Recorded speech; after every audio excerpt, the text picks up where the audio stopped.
मैं हूं आंचल और आप देख रहे हैं डीबी लाइव की स्पेशल रिपोर्ट। पांचों राज्यों के चुनाव के दौरान जमकर बयानबाजी हुई। तेलंगाना और राजस्थान का चुनाव इस वक्त बचा हुआ है, लेकिन जिस तरीके से भाषा की मर्यादा जो है वो खत्म होती जा रही है, इससे साफ पता चल रहा है पार्टियां जो हैं अब बुरी तरीके से बौखलाई हुई हैं।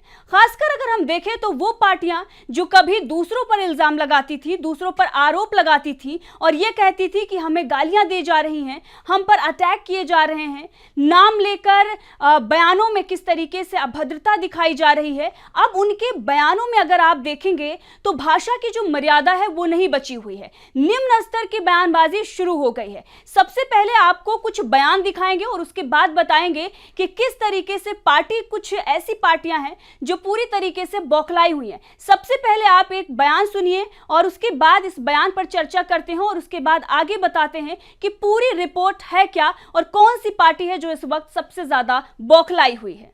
एक कुछ युवा लाल कलर का शर्ट और जर्सी पहनकर आए। अरे भाई ठीक है, मेरी सभा में तो आ गए, गहलोत साहब की सभा में मत जाना, न तो आजकल जैसे बैल लाल कलर को देखकर, सांड लाल कलर को देखकर दौड़ता है, ऐसे गहलोत साहब होते हैं। आपको मालूम है क्यों होता है ऐसा? जरा जोर से बोलो, क्यों होता है? क्यों होता है? लाल डायरी में क्या है? लाल डायरी में क्या है? गहलोत साहब का कच्चा चिट्ठा है। हजारों करोड़ के भ्रष्टाचार का हिसाब ये लाल डायरी में है। तो आपने सुना होगा ये बयान, और ये हैं देश के गृह मंत्री अमित शाह, जिन्होंने राजस्थान में बीजेपी के लिए चुनाव प्रचार किया और इस प्रचार के दौरान उन्होंने इस भाषा का इस्तेमाल किया।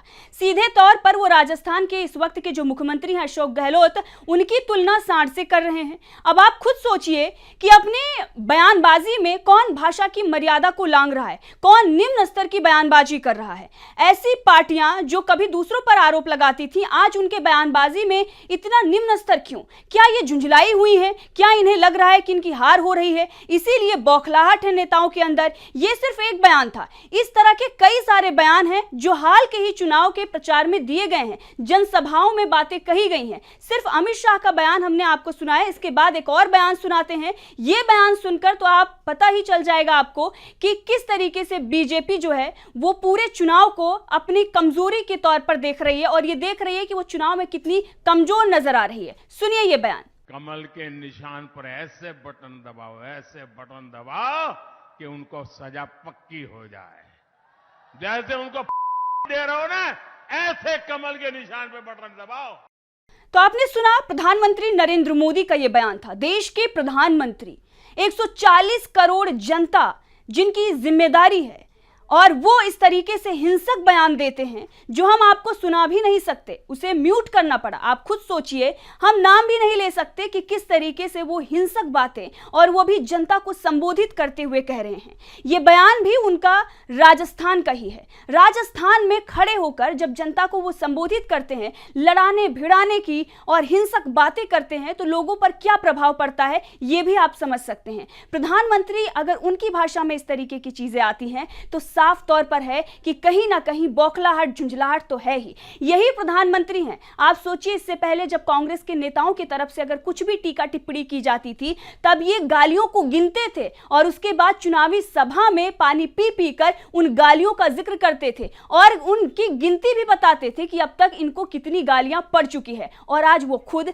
इस तरह की बातें अपनी बयानबाजी में कर रहे हैं।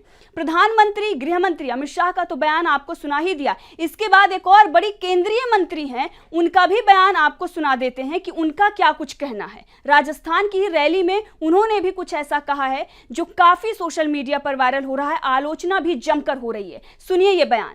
मैं आज गहलोत साहब से पूछना चाहती हूं, वो कौन नामर्द है तुम्हारी पार्टी में जो किसी बेटी के बलात्कार पर आक्रोशित नहीं होता, किसी महिला को जिंदा जलते देख जिसका खून नहीं खौलता, जो छलावे से अपनी राजनीति चलाते हैं। स्मृति ईरानी महिला सम्मान की बात करती हैं और पुरुषों के सम्मान की भी बात होनी चाहिए, लेकिन भरे मंच से स्मृति ईरानी अगर नामर्द जैसे शब्द का इस्तेमाल करती हैं और विपक्ष पर, अपने विरोधियों पर इस तरीके से बरसती हैं और इस भाषा का इस्तेमाल करती हैं, तो साफ तौर पर बीजेपी अपने आप को बहुत ही कमजोर देख रही है। ये बड़े बड़े दिग्गज नेता, स्टार प्रचारक बीजेपी के जो हैं, उन्हें पता चल रहा है कि जमीन जो है वो खिसक रही है, इसीलिए अपने भाषण में, अपने भाषा में इस तरीके का बदलाव वो लेकर आए हैं, इतनी निम्न स्तर की भाषा का इस्तेमाल कर रहे हैं। अब स्मृति ईरानी का आपने बयान सुना, इसके बाद आपको ले चलते हैं एक और नेता का बयान सुनाते हैं। अक्सर उनका पहले भी बयान आता रहा है, लेकिन इस वक्त जो उनका ये बयान आया है ये दिखाता है कि चुनाव, ये हालांकि मध्य प्रदेश का है जहां पर वोटिंग हो चुकी है, लेकिन जो बयानबाजी रही है, जो नफरत की बातें रही हैं, हर बार पाकिस्तान का, आतंकवाद का मुद्दा लाकर और किस तरीके से एक खास समुदाय को टारगेट करने की बातें रही हैं, वो इन चुनाव में भी खासकर नजर आई हैं। और ऐसे नेताओं के उद्देश्य क्या होते हैं इस प्रकार का बयान देकर, वो भी आपको बताएंगे। सबसे पहले आप बयान सुनिए। कमल का बटन दबाइए, जिसकी खुशियां हिंदुस्तान में मनती है। दूसरा कोई दल जीतेगा तो खुशियां पाकिस्तान में मनेंगी। इसके लिए आवश्यक है कि राष्ट्र हित को सर्वोपरि मानते हुए कमल का बटन दबाएं।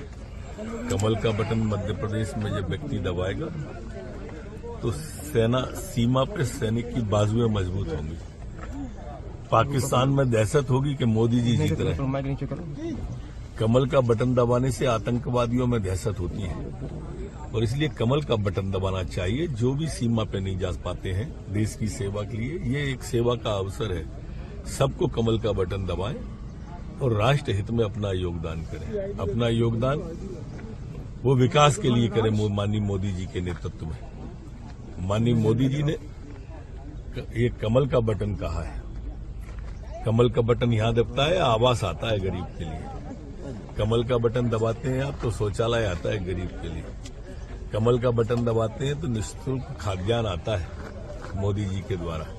कमल का बटन दबाते हो तो कोरोना जैसे आपातकाल में भी मोदी जी ने वैक्सीन का निर्माण करके देते हैं। ये एक कमल के बटन की विशेषता है कि वंदे भारत ट्रेन आती है इस कमल के बटन दबाने से। एक कमल के बटन दबाने से देश में शांति आती है।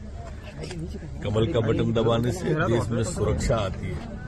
कमल का बटन दबाने से देश में तो आपने सुना नरोत्तम मिश्रा, जो कि मध्य प्रदेश के गृह मंत्री हैं, और वो ये कह रहे हैं कि अगर आप कमल को वोट नहीं देंगे तो आतंकवादी खुश होंगे। विरोधी जो पक्ष है, जो विपक्षी पक्ष है, उसे साफ तौर पर आतंकवादी कह देना ये कितना जायज है।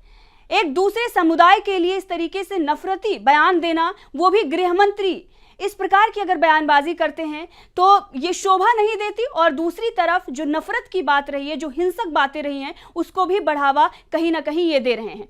अब प्रधानमंत्री नरेंद्र मोदी का एक और बयान आपको सुनाते हैं, जहां पर उनकी भाषा में झुंझलाहट जो है वो साफ तौर पर दिख रही है। प्रधानमंत्री नरेंद्र मोदी जो पहले कई बार कह चुके हैं कि हमें गालियां भर भर के दी जाती हैं। मणिशंकर अय्यर का आपने बयान सुना होगा, जहां पर उन्होंने ये कहा था, प्रधानमंत्री नरेंद्र मोदी को लेकर कुछ शब्दों का इस्तेमाल किया था, जिसके बाद बहुत बीजेपी ने हंगामा किया और प्रधानमंत्री खुद इस बात को लेकर कई बार मंचों से इसका जिक्र कर चुके हैं। वो अगर एक बार फिर से खुद अपने मुंह से इस प्रकार की बातें करते हैं तो ये भी कहीं ना कहीं दिखाती है कि बीजेपी अब खुद निचले स्तर पर पहुंच गई है। और जो आरोप वो कांग्रेस के ऊपर लगाती थी कि जमीन खिसक रही है इसलिए कांग्रेस बौखलाई हुई है, अब बीजेपी की भी जमीन जो है वो खिसक रही है। इसीलिए शायद ये बड़े बड़े दिग्गज नेता जो हैं वो बौखलाए से नजर आ रहे हैं। सुनिए प्रधानमंत्री नरेंद्र मोदी का ये बयान।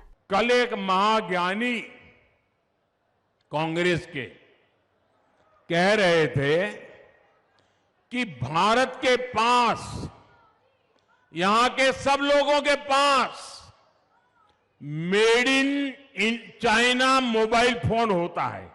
एक महाज्ञानी कांग्रेस के कह रहे थे कि आप सबके पास made in China mobile phone होता है। अरे मूर्खों के सरदार, किस दुनिया में रहते हैं ये लोग? कांग्रेस के नेताओं को अपने देश की उपलब्धियां न देखने की मानसिक बीमारी हो गई है। पता नहीं विदेश के वो कौन से चश्मे पहने हैं कि उनको देश की स्थिति का पता ही नहीं दिखता है।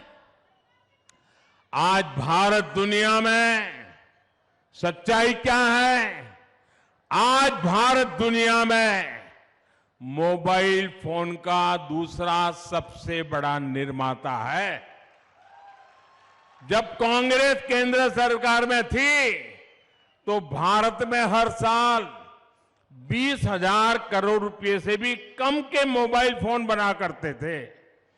आज भारत में 3.5 लाख करोड़ रुपए से ज्यादा के मोबाइल बना करते हैं। करीब करीब 1 लाख करोड़ रुपए का मोबाइल तो भारत दूसरे देशों को एक्सपोर्ट करता है।